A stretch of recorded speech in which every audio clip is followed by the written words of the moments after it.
연애의 코드를 좀 알려달라는 얘기도 나오고. 이 연애 코드에 대해서 요청이 되게 많아요. 네. 근데 이게 제가 아끼고 있는 이유 중에 하나가 있어요. 왜냐면 여러분들이 물어보는 연애의 코드는 제가 말하는 순간 좀 실망할 수도 있어. 그 전에 좀 재미를 위해서 스킬 위주로 갔더니 여러분들이 제가 말할 연애의 코드를 꼬시기 코드로 오해하시는 거예요. 꼬시는가. 그렇죠. 제가 근데 진짜 본질적으로 말하고 싶은 건 왜 연애라는 것이 사람 인생에서 중요한가를 얘기하고 싶은데 여러분 너무 꼬시기로 접근해서 그 냉온탕을 제가 잘 조절해서 언젠가 얘기해 볼게요. 물론 꼬신다기보다는 마음에 드는 사람에게 내 마음을 전달하는 거 그것도 중요한 방법론이 필요하죠. 그래서 그 얘기도 하려고 하지만 일단 지금 너무 과열양상 너무 과열양상이고 너무 스킬만 받아 먹으려고. 여러분들도 연애의 코드에 대해서 이 코드적으로 질문을 해야 되는데 어떻게 하면 잘 것일까? 일단 어떻게 하면 이걸 잘 지속할 수 있을까? 일단 그거부터 출발해야 돼요. 연애는 도대체 왜 해야 되느냐? 아니면 이렇게 얘기할까요? 저 연애 코드 나온 김에 몇 가지 또 더 얘기해 드립시다. 사랑이라는 것은 인생에서 되게 중요한 거예요.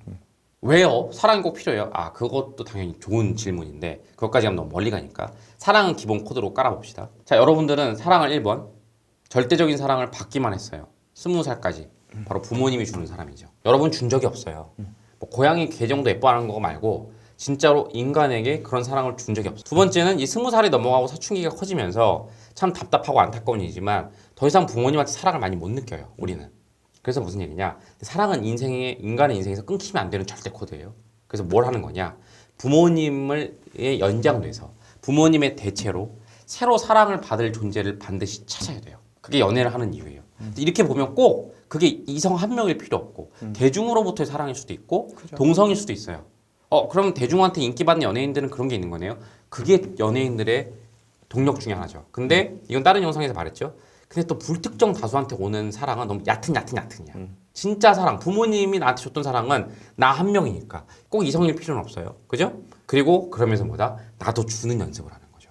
연애는 처음 하면 다 서툴러요. 우리는 태어나서 누구에게 주는 법도 받는 법도 절대적 사랑을 준 적이 없어. 그래서 그렇게 주고받음으로써 부모님이 줬던 사랑이 단절되는 걸 연장하는 거죠. 결혼은 왜 해야 되는 건데요? 바로 그거죠. 결혼도 똑같은 거예요. 나중에 자녀를 왜 낳아야 되는지 아세요? 자녀는 드디어 내가 일방향으로 주는. 그래서 저는 자녀까지 낳으면 인생이 완벽하게 된 것 같아요.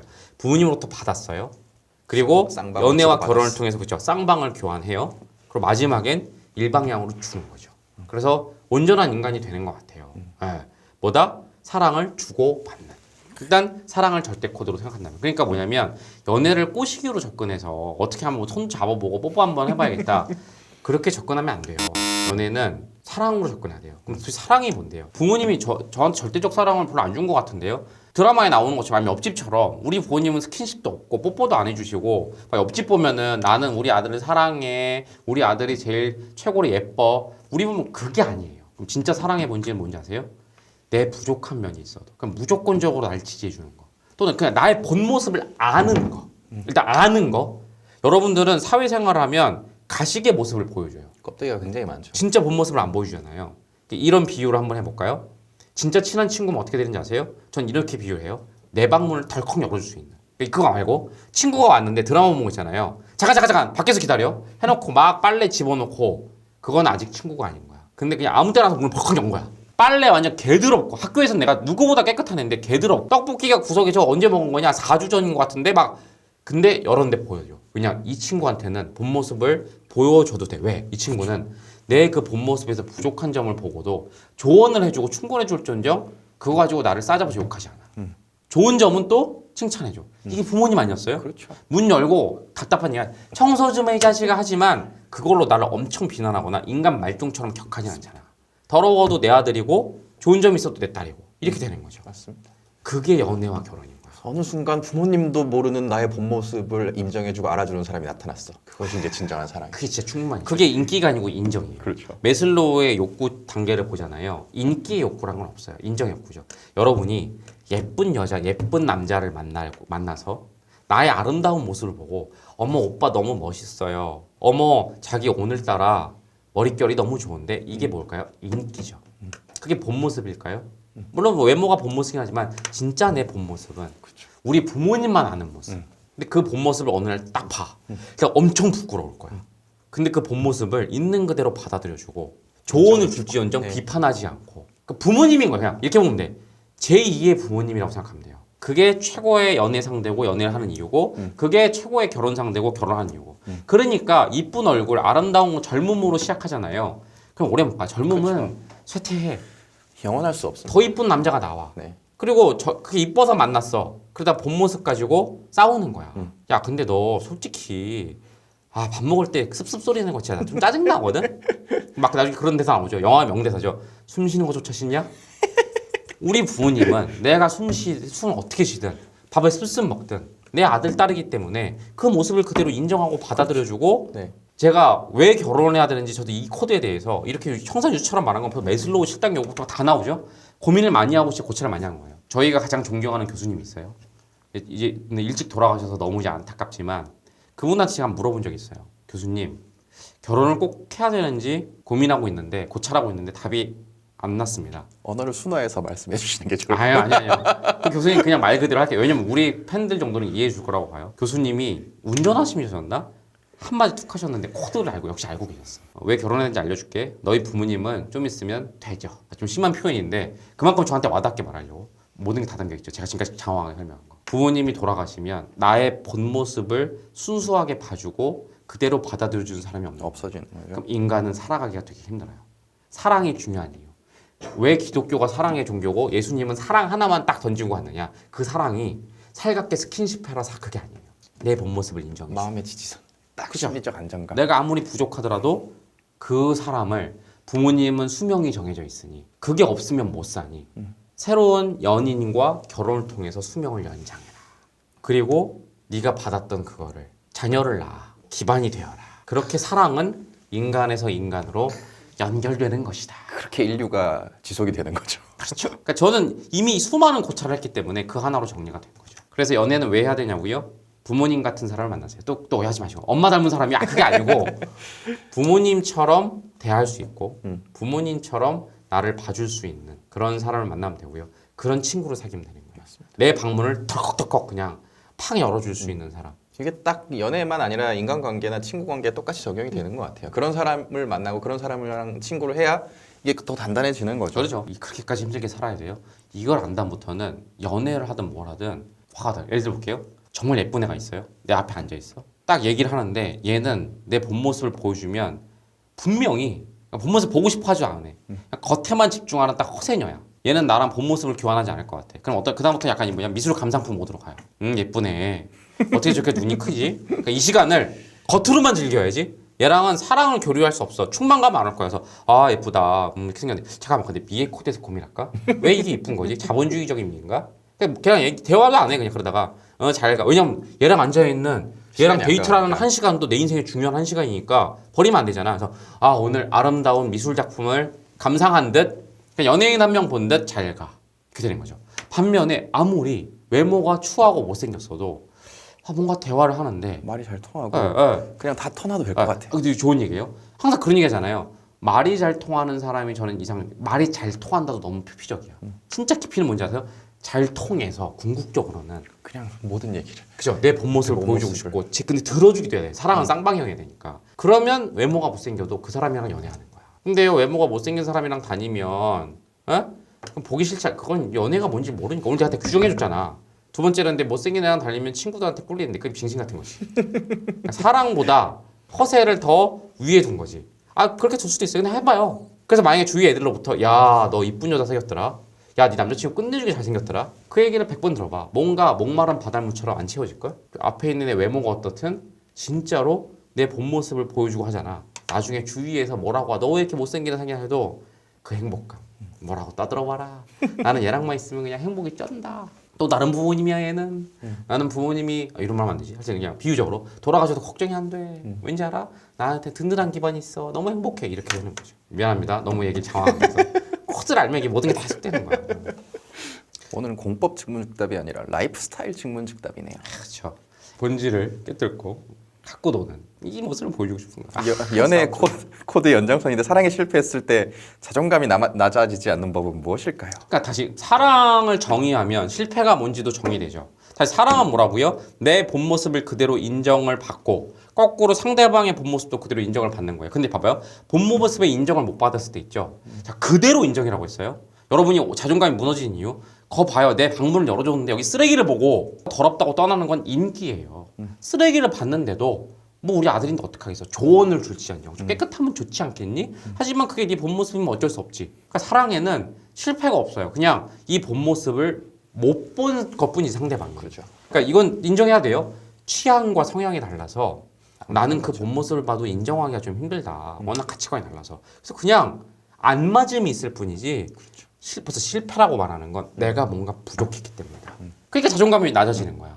그러니까 사랑에는 절대 실패가 없어요. 그냥 영원히 안 맞음이 있을 뿐이에요. 그걸 못 찾은 거죠 아직 그 사람을. 그래서 앞에도 뭐 결국 그런 사람 만나는 게 힘들지 않을까요? 평생 못 찾을 수 있지 않을까요? 뭐 그런 얘기들이 있는데 그죠? 굉장히 어려운 일이죠. 예. 나 힘들죠. 예. 그래서 사랑은 위대한 거야.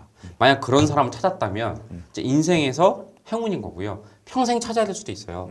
그 30대, 40대 꼭 찾으려고 하지 말아세요. 찾다가 70살에 찾을 수도 있어요. 왜냐면 그것도 한번 생각해 봐야 돼. 꼭 20, 30대에 결혼을 해야 되는가? 물론 네. 생물학적인 게 딱 하나 있지. 자녀를 낳으려면 그때가 가장 이상적이니까 나이가 많으면 위험하니까. 근데 또 현대 의학 기술이 발달해서 나이 많아서 낳는 사람도 있잖아요. 그죠? 그것도 고찰해 봐야 돼. 과연 꼭 20, 30대에 결혼하라고 하는 결혼 제도는 이거는 정말 합당하게 만든 것이냐. 제가 지금 말한 사랑의 코드에 보면 나이에 대한 건 절대 없잖아요. 그것도 사실 있는데 그것까지 가면 너무 머니까. 네. 어쨌든 사랑은 힘든 것이다. 네. 여러분이 부족해서 힘든 게 아니라 그만큼 위대하기 때문에 힘든 거니까 빨리빨리 만나고 안 맞으면 바꾸고 빨리빨리 만나고 안 맞으면 바꾸고 빨리빨리. 이게 코드에서 나온 스킬이죠. 그게 스킬이. 그러니까 그 말로도 기억하자. 제가 그랬잖아요. 대학교 졸업할 때까지 3, 40명을 사귀어라. 그랬더니 또 그것만 듣고 카사노바가 되어라. 그 뜻이 아니라고. 네. 빨리 만나서 안 맞네. 제가 그때 양다리 3다리도 왜 하라고 했냐면 만나서 1시간 대화해서 본 모습을 서로 보여줄 수 있는 사람이 인정할 수 있는지 어떻게 알아. 네. 최소 3계절은 만나봐야 돼. 봄, 여름, 가을, 뭐 여름, 가을, 겨울은 만나봐야 깊은 대화가 되고. 이제 만나자마자 첫날 소개팅했는데 자 아무에게도 말하지 않는 그대의 모습을 얘기해주라. 이게 또 반보지. 서서히 제가 아까 전에 뭐 얘기했는데 막 손잡고 막 뽀뽀하고 영화 보고 이런 걸 다 부정한 것 같아. 그러진 않아요. 일단 생물학적 어떤 흥분으로 시작은 해야 되지만 그게 오프닝이고 본편으로 가려면 시간이 필요한 거지. 그래서 한 6개월을 만나. 그리고 다음 6개월을 만나. 그럼 이게 인생은 유한한데. 인생은 유한하니까. 그래서 나는 젊음은 영원하지 않은데. 여러분 봐봐. 내가 그래서 스킬을 말하기 싫은 거야. 네. 이렇게 말해봤자 다 그거에만 집중해. 네. 조나모는 3, 40명을 실제로 만났다고 한다. 3다리 양다리 했다고 한다. 저게 도덕적으로 옳은 것인가? 그게 중요한 게 아니라 사랑은 위대한 거다. 찾기가 굉장히 어렵다. 그러니까 찾으셔라. 사랑엔 실패가 없다. 그러니까 이런 명언들이 나오는 건 코드를 알고 있으면 명언들이 나와요. 근데 이 매스미디어의 문제는 명언만 얘기해. 사랑엔 실패가 없어요. 그러니까 밑에 댓글 달리면 이상적인 얘기 하시네. 나는 사랑의 실패 그러니까 왜를 얘기를 안 해. 코드가 없는 거지. 네. 코드를 편집하거나. 옛날에는 6계절이라면서요. 왜냐면 옛날에 전 6계절 정도 된다고 봐요. 근데 그렇게 얘기하면 더 비현실적이고 그럼 5다리 6다리 걸쳐야 되니까 또 집착하지 말라고. 3계절이나 6계절 그땐 좀 옛날이었고 이제 좀 SNS도 활발해지고 우리가 빨라졌기 때문에 좀 그게 단축된 거지. 그리고 노력하기에 따라서 스킬이에요 다. 데이트를 매일 하면 네. 3계절이 아니라 3개월도 될 수 있는 거고. 네. 여러분 뭐라 비난하는 게 아니고요. 계속 이런 토론 과정을 통해서 이런 밀당을 통해서 여러분과 저의 어떤 그걸 가봅시다. 스킬은 가지고 노는 거예요. 상대방을 만났어. 상대방에 따라서는 3일 만에 판가름 나는 경우도 있고요. 누구는 3계절, 누구는 6계절인 거지. 네. 또 3계절, 6계절만 적고 있는 거야. 이해해요. 코드는 어려우니까. 그러니까 저 같은 강사가 있고 스터디 코드가 있는 거죠. 최대한 코드를 쉽게 전달하려는 이 몸부림. 그죠? 내가 내 모습이 싫으면 자신감과 자존감을 찾고 연애를 시작하면 될까요? 오히려 반대로 연애를 하면서 내가 싫어했던 이 모습을 온전히 좋아해주고 인정해주는 사람을 찾으면 또 반대로 그걸 통해서 자신감, 자존감도 회복할 수 있다고 봐요. 맞아요. 그러니까 저는 거기 자존감, 자신감의 핵심은 이 부분은 난 싫다. 이 부분은 좋다에서 벗어나는 거. 그러니까 그것도 한번 고찰해 본 적 있어요? 정말 인간에게 있어서 무조건적으로 싫어야 할 때 부분, 좋아야 될 부분이라는 것이 있는 것인가? 그러니까 인간은 마땅히 이래야 한다라는, 이래야 좋다라는 기준이 있는 것인가? 물론 완전히 인정한 악 같은 게 있죠. 딴 사람을 폄하하게 좋아한다든가 그런 것들은 개성이라기보다는 고쳐야 되는 거죠. 그죠. 근데 그런 게 아니라면 외모도 사실 마찬가지인 것 같아요. 반드시 키가 커야 하는가? 반드시 뭐 얼굴이 작아야 되는가? 반드시 눈이 커야 되는가? 반드시 코가 어떻게 해야 되는가? 그 기준을 누가 줬는지 하다 보면 소름 끼칠 때가 와요. 이 생각을 여러분들이 좀 해봤으면 좋겠어요. 하여튼 그래서 저는 싫고 좋다라는 개념에서 빠져나오는 거. 내가 틀렸고 맞다라는 개념에서 빠져나오는 것이 자존감, 자신감이고 말씀하신 것처럼 연애의 코드도 그거예요. 쟤는 저게 참 부족해서 저것만 고치면 내가 제일 좋아할 텐데 쟤는 눈만 총 껐으면 내가 연애했을 텐데 이게 아니라 눈이 작고 뭔가 부족한데도 왜 나는 쟤를 온전히 다 인정해주고 싶지? 나는 왜 제가 좋지? 나는 이게 내가 부족한 면이라고 생각했는데 제 앞에 서면 왜 이게 부족하다고 안 느껴지고 그냥 부족한 게 아니라 순수한 나야라고 왜 이렇게 다이렉트하게 얘기하고 인정받게 되지? 왜 제 앞에 서면 부모님 같은 느낌이 나지? 왜 내가 쟤한테 부모님이 돼주고 싶지? 그것이 사랑의 본질. 그것이 참 사랑 트루 러브죠. 야, 오늘은 진짜 이 공부 얘기가 아니라 교회 같아. 거의 이렇게 교회 설교랑 비슷한 거 아니에요? 사랑의 본질이란 무엇인가? 이거 진짜로 예수님만 붙이면 그 교회 설교야. 그러니까 우리가 위대하다는 게 아니라 예수님 제일 많이 하는 말이 뭐예요? 교회가 맨날 하는 말이 뭐야? 부족한 우리들을 위해서 대신 죽기까지 하셨지 않습니까? 부모님이랑 똑같죠. 부모님은 우리를 위해서 대신 죽으실걸요? 그걸 따지고 있을까? 잠깐만, 근데 너가 맨날 PC게임만 하는 쓰레기라서 엄마는 너가 싫은 점이 있어서 태풍이 와도 내가 살아야겠다 그러실 분이에요? 그렇지 않잖아. 예수님도 마찬가지잖아. 따져 물었어? 심지어 예수님이 돌아가실 때는 자기를 배신한 유다까지도 포함해서 용서해 주소서 신이요. 나는 이들을 사랑하니까. 온전이란 말 되게 많이 쓰죠 교회에서. 그게 사랑의 본질이었습니다. 그래서 좀 조심스러운 얘기일 수가 있을 것 같긴 한데 저는 아까 굉장히 사랑하는 사람을 찾기가 어렵다. 그래서 이 종교가 있는 것이 아닌가 그런 생각들이 많이 들거든요. 내가 현실에서 찾기 어려우니까 저분은 나를 이렇게 사랑해 준대. 이렇게 종교가 있는 게 아닌가라는 생각이 좀 드는데 난 100% 동의해요. 네. 코드를 하니까 보이는데 아까 제가 얼핏 이런 표현 썼잖아요. 연애와 결혼하는 이유는 부모의 연장선이다. 그렇죠. 부모한테 받았던 일방향상을 예수님한테로 연장하는 거지. 부모님은 유한하시니까. 근데 내가 평생 찾지는 못할 것 같아. 주변 사람한테 이런 사랑을 또 못 받을 것 같고 난 사랑을 못 줄 것 같아. 그렇게 이제 종교에 가는 게 아닌가. 얘기 나온 김에 한 가지만 고쳐해 봅시다. 봐봐요. 부모님한테 받잖아. 네. 그리고 어쨌든 그런 종교를 통해서도 받잖아. 네. 그럼 주는 건 일단 없잖아요. 네. 종교도 보면 내가 신한테 뭘 주진 않잖아. 그렇죠. 근데 그럼 주는 건 필수일까요? 전 아까 전에 어쨌든 완성이라고 했는데 받기도 했으면 주기도 해야 된다고 했는데 보통 베푸는 그런 활동들을 종교인들이 많이 하는 게 또 그런 억지로 연장선이에요. 밸런싱을 맞추려고 뭐 그래야지 이제 우리가 받은 걸 주면 아까 우리가 말한 대로 인류의 연장선이기도 하지만 제 말은 뭐냐면 주는 거에서도 행복감이 있느냐 이거죠. 있죠. 주는 거에 내가 받았으면 내가 너무 좋으면 이걸 또 주고 싶은 게 본성인 것 같긴 전 하거든요. 얘기하다 정리됐어요. 진짜 그게 있다고. 연애를 했잖아요. 내가 내 본 모습을 인정받는 것도 너무 행복한데 내가 남에게 내가 부모님처럼 했을 때 그 사람이 감동받고 인생이 변화하는 그 모습을 보자. 이거는 그것도 큰 행복이죠. 근데 이거 뭐냐면 되게 웃긴 게 인간의 본성 아까 수치심이랑 비슷한 건데 인간은 내가 받아서 행복한 것만큼 이 신이 DNA에 박아놨어.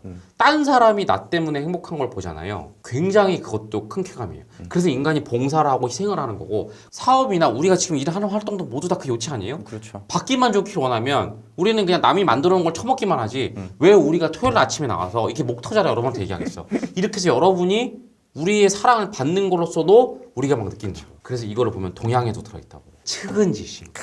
그러니까 인간을 통찰한 철학자들이 인간의 기본의 중에는 측은지심이 있고 무슨 이제 잊어먹었네. 시비지심, 사양지심 뭐 이런 게 그죠, 맞아. 여러분 윤리책에 나오잖아. 거기 보면은 남을 아끼는 마음이 인간의 본성 중에 하나다. 그리고 사회성이 결합되거나 사이코패스가 바로 그거잖아요. 저는 마음이 행복한 건 전혀 행복을 못 느끼는데 난 받기만 하는 게 원하는데 그런 걸 이제 소시오패스나 사이코패스라고 하는 이유가 그 인간의 본성이라고 규정했기 때문에 그건 틀렸다라고 규정한 거지. 본성을 어긋나가는 것이기 때문에. 맞고 틀리고는 없다고 했지만 아까도 말했잖아요. 너무 인간의 기본적인 본성에서 벗어난 악에 해당하는 건 틀렸다고 규정할 수 있다고 했잖아요. 그러니까 이거를 이제 박아놓은 거지. 그래서 사랑은 줄 때에도 큰 행복을. 그게 인간의 본성이기 때문에 인류가 이렇게 계속 이어지는 거죠. 그러면 한번 다시 조심스러운 마지막 규정을 해봅시다. 종교 활동을 하더라도 예수의 사랑을 받는 것만으로는 더 큰 거를 못 느끼는 거예요. 그러겠네요. 그걸 받은 걸 바탕으로 주기까지 줘야죠. 마치 내가 부모한테 받았던 것처럼 내가 누군가에게 부모가 돼야 되는 것처럼 내가 또 다른 누군가에게 예수가 된다면 나는 확신 갖고 있어. 분명히 성경 교리에 이게 나올 겁니다. 예수는 나한테 받기만 하지 말고 줘라. 받은 거를 베풀어라. 누군가의 예수가 되어라. 분명 이 내용이 저는 확실하게 예수님에게 받는 사랑으로 멈추지 말고 주라는 내용이 있어. 근데 나 오늘 다 해석이 됐어. 왜냐면 그거를 그냥 나쁘게 보면 기계적 봉사라고 할 수도 있거든. 그냥 착한 마음에서 오는 봉사였는데 그게 아니라 사랑은 받기도 하고 주기도 해야 더 행복하다. 근데 그게 그냥 기계적으로 교리에 있으니까 난 그냥 실체만 해야지 이런 사람은 종교를 100% 활용하고 있지 못하는 거죠. 기독교인으로서 주는 것에 대한 행복이 있습니다라는 댓글도 올라오고. 주말 아침 방송을 준비했을 때 제일 걱정됐던 게 주일 예배 가야 되는데 이거랑 시간이 접시요. 오늘은 그 주일 예배 참여한 것만큼의 감히 예수님에 비할 바는 아니지만 요만큼의 효용을 줘서 네. 저는 마음이 좀 내일 안정된다는 좀 늦잠 자죠. 그러니까 그 절에 가는 사람 좀 다르지만 교회 가는 사람들은 사랑을 네. 계속 확인하려고 가는 거잖아요. 근데 우리가 그거에 깜냥은 못 되지만 이렇게 사랑 얘기를 많이 했으니까 주일 예배의 10분의 1의 효용을 느꼈다고 생각해 주세요. 저희가 원래 일요일 방송도 전엔 했었는데 일요일에 안 한 게 또 이 교회 간다고 빠지는 친구들도 많고 해서 왜냐면 라이프 스타일은 네. 가치관은 또 존중해 줘야 되니까. 그렇죠. 일단 그 얘기도 드릴게요. 자신감이 넘치는 사람, 스윙스 같은 사람, 이런 사람들이 사람을 잘 끌어모으기도 하는데 또 자신감이 넘쳤지만 자신이 하는 말이랑 다른 점이 있으면 또 그것 때문에 논란도 많고 그런 걸 어떻게 해석하면 되느냐. 일단 여러분 자신감, 자존감이 있잖아요. 그게 그 어떤 외모보다 최고의 매력이야. 왜 그런지 그것도 제가 왜를 얘기해 드릴게요. 어쨌든 이성이 가장 매력적으로 보이는 방법은 뭐냐? 자기 자신감, 자존감이 넘치면 그것만은 없어요. 왜 그런지 설명해 줄게요. 이것은 DNA에 녹아 있는 거예요. 무슨 얘기냐면 모두가 저 사람처럼 살아야 된다라고 생각을 하는 거야. 근데 그 눈앞에 롤모델이 있어. 자신감이 쩌는 사람. 그러면 저절로 끌려들어. 왠지 알아? 나도 저 사람처럼 되고 싶어. 그리고 그 사람 옆에 있고 싶은 거야. 닮고 싶은 거니까. 저 자존감의 근원은 뭘까? 나는 나를 안 사랑하는데. 나도 저렇게 살아야 되는데. 저 사람 옆에서 배우고 싶어. 하고 빨려 들어가는 거야. 그러니까 여러분이 최고로 매력적이 될 수 있는 방법은 머리를 예쁘게 염색하고 성형술해서 눈을 크게 만드는 게 아니고요. 자신감, 자존감이 쩔면 돼요. 거꾸로 외모가 아무리 예뻐도 나 근데 아직 눈이 부족해. 성형 한 번 더 하려고. 그럼 이상하게 사람들이 안 와. 눈이 이렇게 작아도 저처럼 이거 아시아인 비하인드 하는 게 아니에요. 전 실제로 아시아인 대표적인 눈 아니에요. 그죠? 이렇게 됐어도 야, 내 눈 진짜로 내 눈이 너무 좋다?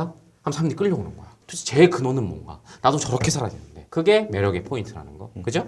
근데 이제 구분을 해야 되는 게 가끔씩 저 사람 자신감, 자존감이 쩌는 줄 알았는데 뭔가 이상하다고 느껴질 때는 그게 이제 허세냐, 자신감, 자존감이냐는 봐야 되는 거죠. 그렇죠. 잘못 느껴지면 허세인 경우가 많이 있는 거죠. 이 허세 코드도 하나만 잡아드릴게요. 근데 허세가 여러분이 또 오해하는 게 있어. 쥐뿔도 없던 놈이 있는 척했구나. 이건 오늘 저희가 말한 사랑과 자존감의 코드로 보면 틀린 말인 거죠. 다시 인간은 부족하거나 많고가 없어요. 무슨 말이냐? 쟤 한 100억인 줄 알았는데 통장 까봤더니 1억. 실망, 허세쟁이. 그럼 여러분이 바라는 거 뭔지 아세요? 통장에 100억이 있었어야지. 그래야 자신감인 거지. 아니죠. 제가 말했죠. 1억이 있든 100억이 있든 위 아래는 없다니까? 부족하고 만능이 없다니까? 오히려 뭘 비난해야 되는지 아세요? 쟤는 1억이 있음을 부끄러워했어. 자존감이 없었고. 1억이 있든 1원이 있든 그냥 있는 그대로의 자기 모습을 인정하고 자신감인 척한 게 제일 허세. 바로 명언이에요. 딱 그거예요. 자존감이 있는 척 보여준 거야. 다시 그걸 해석하면 뭐라고요? 좀 우리말로 길게 설명하면 나는 있는 그대로의 내가 좋아를 연기를 한 거죠. 연기한 거지. 알고 보니 자기를 안 좋아했던 거지. 있는 그대로의 내가 싫지만 난 나를 좋아하는 모습을 보여줘야 해 하면서 연기를 한 게 허세죠. 얘기 들어보니까 이거 두 번 꼽은 최고의 위장술이네. 그죠? 최고의 위장술이네. 그러니까 허세도 일단 자존감이 없는 거예요. 자기 본 모습을 인정 못하니까 가면을 보여준 거야. 근데 거꾸로 나는 내가 좋아했는데 알고 보니 진짜 나는 달라. 본 모습이 달라서 오는 괴리감은 뭔가요? 바로 이거죠. 자존감을 연기한 거래. 여러분 뚱뚱해요? 사랑하세요 그냥. 뚱뚱할 수 있지 뭐 그냥. 건강이 나빠지거나 자기가 사랑하는 일을 하는데 불편하면 살을 빼면 되는 거지. 집에 돈이 없어? 없는 대로 인정하세요. 없는 대신에 쓸데없는 사치에 대한 욕구가 줄였을 것이고 물건의 본질과 가성비를 따지는 인간이 되었을 거잖아요. 네. 집에 돈이 너무 많아요? 또 있는 대로 좋아해. 근데 그게 또 사람의 우위를 결정하는 건 아니야. 돈이 많았기 때문에 딴 사람이 할 수 없는 경험을 했겠지. 그걸 있는 그대로 받아들이라고요. 아까 누가 물어봤는데 머리숱이 없어요? 없는 대로 좋아해. 머리숱 너무 많아? 없는 대로 좋아해. 눈이 너무 작아? 인정해. 그러니까 좋아하는 말은 그냥 인정해. 인정이 맞는 것 같아요. 뭘 자꾸 근데 내가 우리나라 입시에서 제일 안 좋아하는 건 서열이 너무 명백하니까. 서열이 명백해야 되는 건 스포츠밖에 없단 말이야. 그죠? 스포츠는 게임이니까. 스포츠나 게임만 있어야 되는데 여러분 시대 때 너무 서열에 집중하다 보니까 모든 걸 다 서열화하려고 그래. 맞습니다. 돈도 서열화, 집안도 서열화, 외모도 서열화. 근데 의외로 인간 삶의 가장 본질적인 부분들은 서열이 없다. 조나모 코치님과 서보영 코치님은 대학생 때 어떻게 사셨나요? 이런 보스로 살진 않았어요. 대신 이것만 할게요. 고민하면서 살았던 것 같아요. 그러니까 남들이 하는 말이 휩쓸리지 않고 본질을 찾으려고. 그래서 진짜 제가 한 말이죠. 우리 술 먹으면 맨날 얘기했던 우리만의 모토, 지금으로 말하면 코드가 있었어요. 고민하지 않는 젊음은 젊음이 아니다. 우리가 고민이 멈추는 순간 두 가지다. 이제 인생을 내려다보는 최고수가 되었거나 아니면 꼰대가 돼버린 것이다. 그렇죠. 헛사는 삶이 되는 거죠. 그래서 이렇게 코드를 정립한 분야는 오늘 얘기처럼 둘이 뿜어져 나오면서 충만하게 효율적으로 살고 있고요. 코드가 없는 부분은 아직도 계속 고민을 하는 거죠. 고민하면서 살아요. 그래서 오늘 여러분 얘기 들어보시면 아시겠지만 막 하다가 우리끼리 토론한 것도 있잖아. 우린 그렇게 살았습니다. 살고 있고요.